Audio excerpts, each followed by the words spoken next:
The US has had a complex relationship with the Global South, and the nature of this relationship has been evolving over time, reflecting shifting geopolitical priorities, economic interest, and other challenges such as security and safety, climate change concerns, and poverty reduction goals. The United States has also been a key trading partner and investor in many countries in the Global South. Now, with the shift of the world map, the play by the large powers, the United States, India, and China, is intensifying to make key alliances to go forward. So the stakes and the blames have been high. Now, what is the United States' role and challenge with the Global South, particularly with South Asia, Bangladesh, and Pakistan? Welcome on DC to Dhaka. I'm Nicolette Dividar. Thanks for joining us. Discussing with me today is Ambassador Robin Raffel. She's an American diplomat, CIA analyst, and expert on South Asian affairs. She was appointed by President Clinton in 1993 as Assistant Secretary of State for South and Central Asian Affairs and held several South Asia-related positions over the years since then. Thanks so much for coming on, Robin.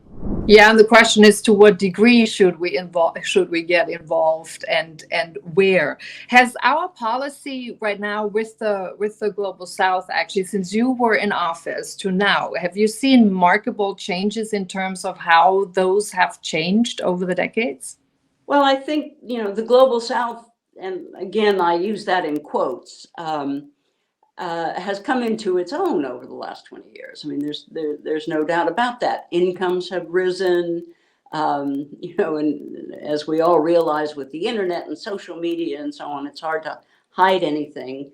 So countries are looking with more open eyes at US policies. And I think what they see is an inconsistency, especially with regard to our values, human rights, democracy, and so on.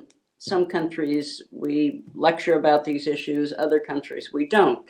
And of course, since 9/11, we've got ourselves into some wars, which are very controversial, both at home and abroad. When you think of Iraq and the long war in Afghanistan and other places we've become involved, Libya, Syria, so on.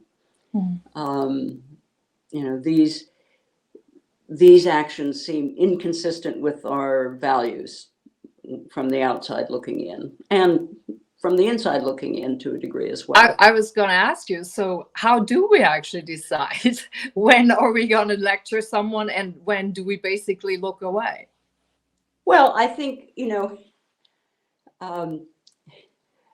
all countries, when it comes to things like human rights, lecture in two contexts. One is you can try to hold accountable countries which are less powerful and less consequential, where there's no price to pay, for urging upon them certain human rights standards. And then secondly, if we want to show our adversaries in a bad light, we'll point to their human rights violations. China is a perfect case in point there, where we speak often about the Uyghurs and urge other countries to speak out against the Uyghurs. And some will and some won't. Some countries say, well, excuse me, why should I criticize China, which is a big and powerful country, when you don't criticize human rights violations, say, in a country like India? So we're getting more pushback than we used to.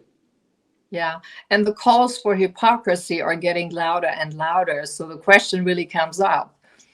Are we at a point in the United States where we even actually at this junction, so to speak, come to recognize and say, yes, we may be hypocritical at certain times? Do we own it? Well, I think there's no doubt that we're hypocritical at some time.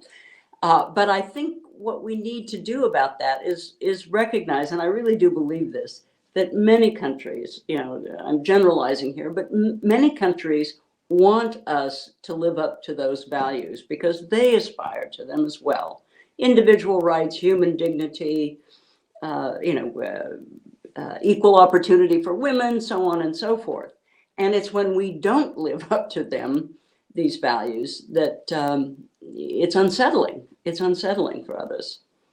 So maybe we've set the values too high, have we?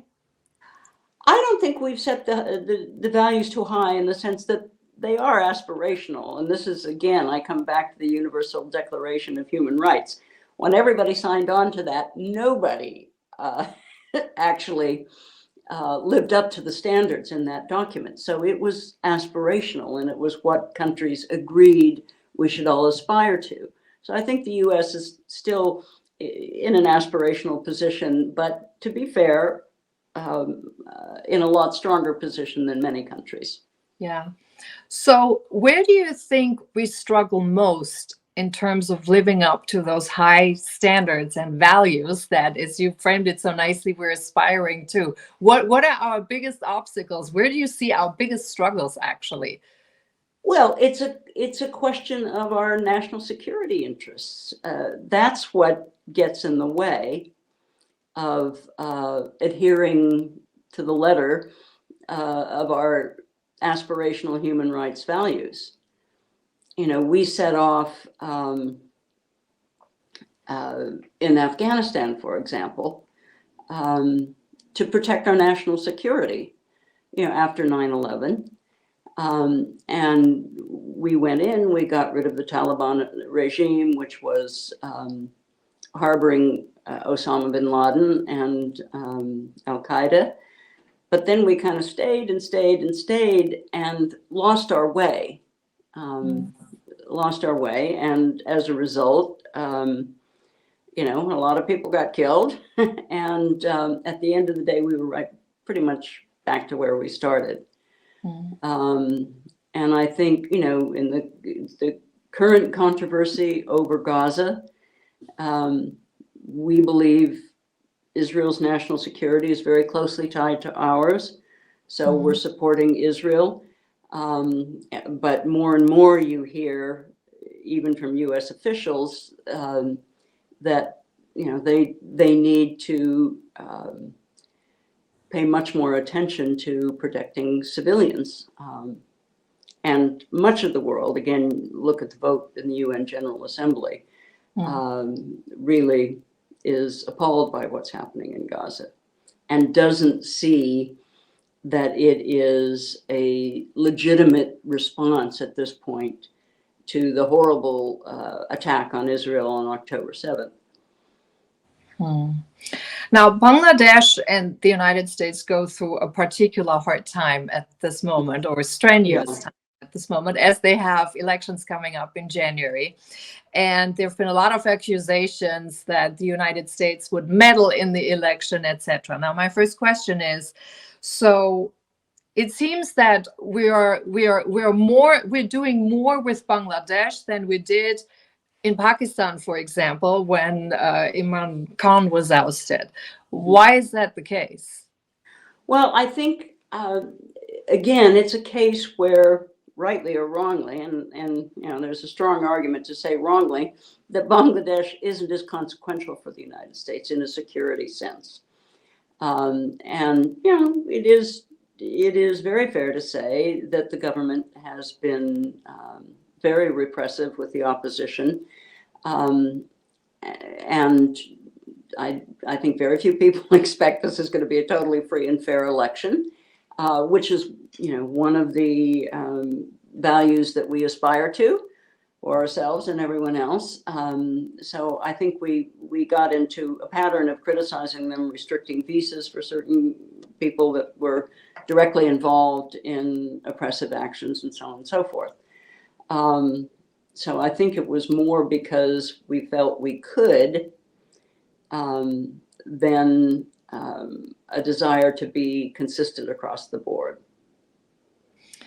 Now, that meddling in elections, this isn't necessarily just like something that's come up lately, and this is not just for the US. Like the US has done it to other countries, etc. So this is a thing that we seem to be saying to one another in a lot of different circumstances. I know the US said, you know, Russia was meddling in the United States, and everyone sort of talks about everyone's meddling everywhere. That's what I'm getting with. And it kind of comes to a point. So what is actually meddling nowadays, because with the internet and with the whole media and with everybody talks to everyone, it's a little harder to pinpoint and say what actually makes meddling with something. I think that is a very fair and important question, which is impossible to answer. My own view in terms of what's happening in Bangladesh, and I'm not in government anymore, but I don't think we're doing anything more than making public statements and not allowing people involved in this oppression to get visas to the United States. I would not call that meddling in the election myself. You know, meddling is where, first of all, you really do try more active measures to have the election come out in a certain way. And I don't think we're doing that in Bangladesh. I really don't. So I'm not sure. So if I'm a citizen, we would say, and I would hear, for example, that someone would come to our country, to the United States in our elections, and would say, let's sit down with the different parties, let's say the independent, who we sometimes have, and then the main parties, for example. Or if they were just sitting down with, let's say, the Democrats and the Republicans, but leaving out the third party, would we feel that that's kind of like interfering in our process? Well, again, you know, the U.S. in somebody else's country has, you know, no authority to demand anybody come to a table. Yeah. You know, so people don't have to show up. I mean, yeah. So we can invite, but it's what, yeah, you don't force someone.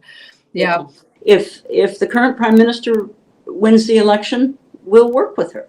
You know, we work with the governments in power. We wouldn't, you know, go around, you know, trying to work with the government in exile or something. That's not what's going to happen. I want to get back to a moment to the argument that we would interfere with elections, and I know I haven't heard that just in the context of Bangladesh.